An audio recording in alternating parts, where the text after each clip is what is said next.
Welcome to the RSP Boiler Room. I'm Matt Waldman with the Rookie Scouting Portfolio. I'm going to take another look at Deshaun Watson. This time we're going to see a little bit more from him against Ohio State. I've seen a few games from him thus far. This is a big matchup, and I thought it'd be a nice opportunity to look at how he's progressed throughout the year and talk a little bit about some things that we're seeing that are either the same from previous tape or a little bit different. Now, I've talked about his pinpoint accuracy versus his general accuracy, especially in the middle of the field.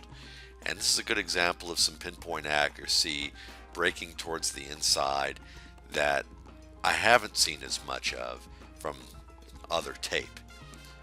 This is a slant on 3rd and 7, and you're going to see you've got some sugaring going on at the A gap to the right and to the C gap to the left in this nickel formation.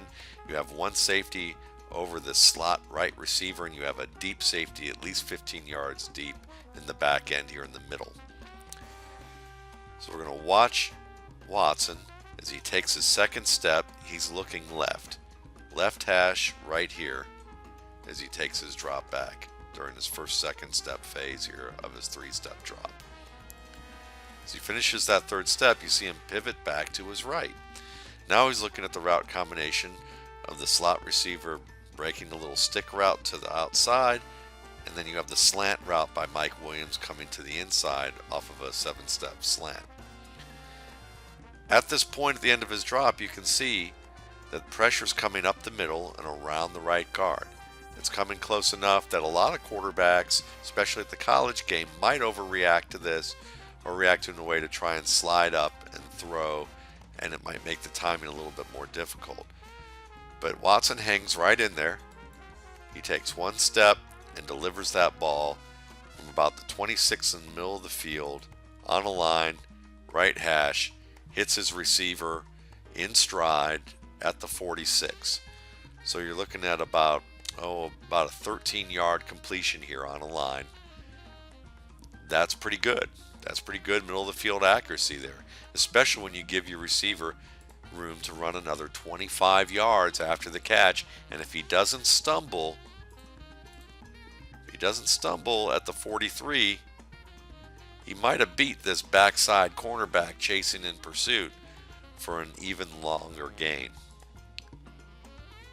Definitely a positive that we're seeing here, and it's something that we're going to look for a little bit more as this game goes on. I like the decisiveness that I'm seeing from this play. This is a 3rd and 8 with 9:28 in the first quarter. You're seeing a 2x2 receiver set, again with nickel showing some sugaring of the A gap off the left and I believe it's the outside the wide 9. I think it's the G gap over here, working outside here. It's either F or G. I don't remember real right offhand. I'm not going to count it. Anyway, looking at this play, you're going to watch him make the reads to the left. First couple of steps, he's looking to his left at this 2-man route combination. He sees that this is capped. He sees that he's not seeing that the defenders here are in position to cover these routes. So he finishes his 3rd step, immediately pivots to the right, and as soon as he sees the one-on-one, he lets it go. He doesn't hesitate. He steps into the throw. And now it's incomplete. Now, one of the things that you might be able to critique about this throw is the footwork. Might be a little bit wide with his setup. And when he delivers it, maybe he doesn't get over the top of the ball as much, so the ball's not as much on the line. It's pretty good velocity, as I would say right here. I just think that he ended up throwing it a little deeper than it needed to be, but he was trying to ensure that the only person that was going to catch the ball was his receiver. So looking at this play, 3rd and 8 on the outside, maybe on the bubble of field goal position. This is a safe throw. This is a good decision. This is the type of play that I think was a good shot downfield.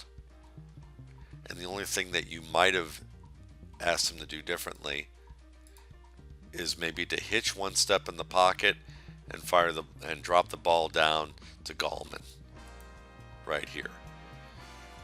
But No guarantee he gets the first down. And he's trying to be aggressive and he sees the inside opening. He just misses the throw.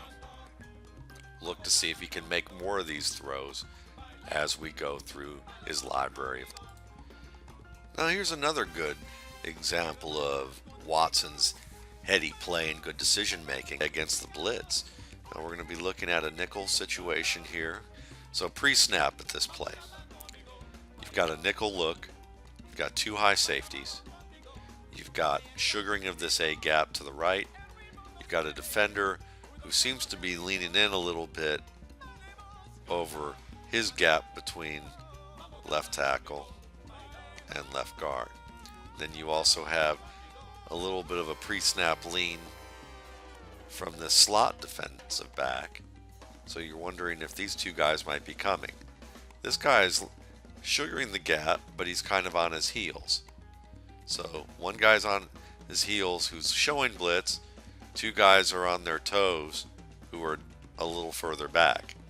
That's something that usually the line will be able to read, as well as the quarterback, and communicate with each other. That pre-snap look might be a blitz coming here and a drop coming from the A-gap player. Even if it isn't noticed, it's something that should be noticed within the first step of the post-snap phase. And you're going to see that here. Just before the snap, I'm sure that Watson out of the periphery of his vision can see some of the movement to the left here. And then as the ball snapped, he's already looking to his left. So that should tell you that he's read this pre-snap, post-snap changeover before he gets the ball. He knew that this was likely coming. It was either communicated to him or he saw it himself, and I bet he saw it himself because he's immediately looking to the left. He takes maybe 2 steps, throws off of his toes with a nice high ball to get it over the leaping defender, in stride to his inside trips man, and this goes for a 14-yard gain. Good diagnosis. Good job truncating his drop and throwing off off of his toes here to get the ball high enough over the line, but still very catchable to his inside trips receiver. It's a very good play. Why not? Let's examine the following play, because some of these throws are difficult. One step fades, one step turn, and then delivers this fade. We're talking about a 26-yard completion here. Look at the placement. Outside shoulder. Williams makes a terrific catch here, but the efficiency of this setup and throw cannot be underestimated here. No hesitation. He knows he has a one-on-one, and he places it exactly where it needs to be for the receiver to make the catch. And while it's a great catch, let's look at it again up close from the receiver's point of view. Look at where this ball arrives. Outside shoulder. Williams just has to stretch his arms out. Barely even has to leave his feet. The ball's on point. Excellent throw. So let's talk about reading the field, because I bet there are going to be some people who say that Deshaun Watson doesn't read the field well, or he doesn't make full field reads. And I think that's bunk. And I think some people may counteract that argument and say, well, when he makes full field reads, they're by some sort of pre-designed look where he's supposed to go back to the opposite side of the field all along, and that was really his primary read. I also think that's bunk. This play is a good example of that. Get the read option fake, watch him carry that through and take a step that slides to the left with the back. Does a good job of doing that, and he pivots automatically to the right. Now, when you see him pivot automatically to the right, these are capped.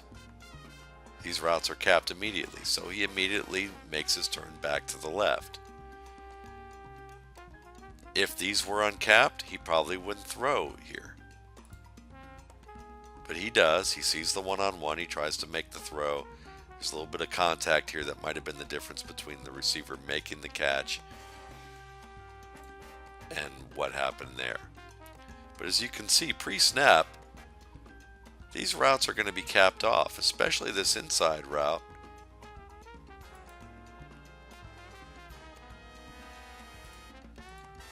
And he looks there and he sees that these are pretty much taken up, so he slides back.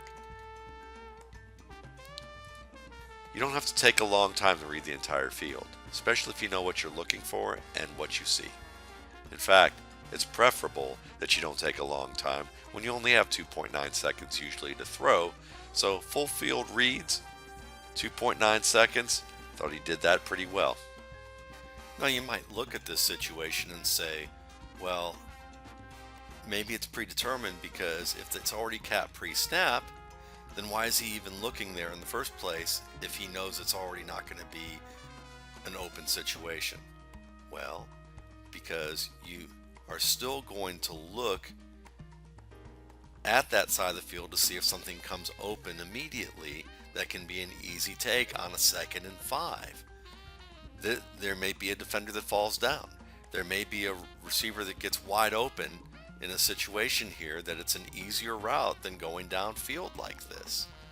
And that's why you would look to that side of the field initially, because the read pre-snap may tell you something, but you want to double check post-snap, especially if you're going to have time between that 0.01 second and 2.9 second to be able to look here first before he has to look at the left side of the field and determine whether he can throw it downfield. And this isn't some exceptional play that you're not going to find in any other aspect of Deshaun Watson's tape. He makes full field reads. Does he make them in the sense that the NFL often uses them in their offense? In some ways, yes, if you look at how it's related. And in some ways, no, because he's not an under the center quarterback at this stage who's making 3, 5, 7-step drops with the type of traditional play action that you're looking for. And he may not be running the exact type of offense that fits the template of the old school way of looking at how a quarterback runs an offense exactly as the NFL does. But guess what? There are plenty of quarterbacks who fail in the NFL who fit that template to a T. So you have to do a little bit of projecting when you look at players like Deshaun Watson and really any quarterback. But when it comes from the standpoint of looking at the conceptual style of play and what he can and can't do, yeah, you're going to have to project a little bit. And projecting's a little more difficult. And that's something that, some people just don't do very well, even people inside the league, as we've seen. So thanks again for watching. For more RSP Boiler Room videos, you can check out my YouTube channel, the RSP Film Room, and subscribe. Hit the little bell that you like it. And then you can also go to my blog and get emails as to when I have new content out on that at www.mattwaldmanrsp.com. Meanwhile, I'm going to get back to watching a little more Deshaun Watson.